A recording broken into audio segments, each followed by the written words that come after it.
సినీ రంగానికి ఈ social media వణుకు ఎందుకు అన్నటువంటి పాయింట్ ప్రధానంగా చెక్ చేసుకోవాల్సినటువంటి అవసరం అయితే ఉంది. ఎందుకంటే క్రమంగా జరుగుతున్నటువంటిదైతే మాత్రం డిజిటల్ మీడియాలో రివ్యూ వస్తే మేము తట్టుకోలేము, లేకపోతే అది చేస్తే తట్టుకోలేము, ఇది చేస్తే తట్టుకోలేము అన్నటువంటి.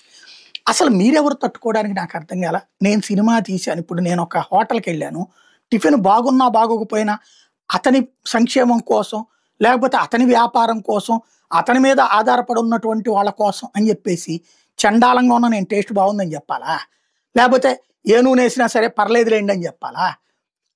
దాంట్లోనే నాకు టేస్ట్ బాగాలేదు బాగుంది అన్నటువంటి రివ్యూ గూగుల్లో ఇస్తున్నామే, హోటల్లో రూమ్ తీసుకుంటే దానికి రివ్యూ ఇస్తున్నామే. నీ సినిమాకి రివ్యూ ఇవ్వద్దనడానికి నువ్వే ఎవడివి? డబ్బులు పెట్టి నేను కొంటున్నా టికెట్, ఈవెన్ ఓటీటీ ప్లాట్ఫామ్ కూడా డబ్బులు పెడితేనే వస్తున్నది. చెప్పే అర్హత నాకు ఉంటుంది. నాకు నచ్చచ్చు, నీకు నచ్చకపోవచ్చు, నీకు నచ్చింది నాకు నచ్చచ్చు, నాకు నచ్చింది నీకు నచ్చకపోవచ్చు. ఎవడి వెర్షన్ అని చెప్పుకోనియండి. కానీ దానికి అమ్ముడు పోతున్నాడు, కొనుక్కుంటున్నారు, లేకపోతే బురదేస్తున్నారు అంటే నువ్వు ఎంతమంది, సినిమా రంగం ఎంతమంది మీద బురదేస్తుంది? మీరు తీసే సినిమాలన్నీ ఫ్యాక్టా?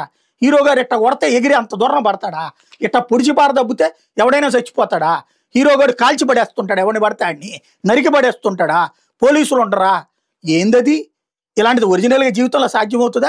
అదేమంటే సినిమాలాగా చూడు, మరి నువ్వు రివ్యూ లాగా చూడు.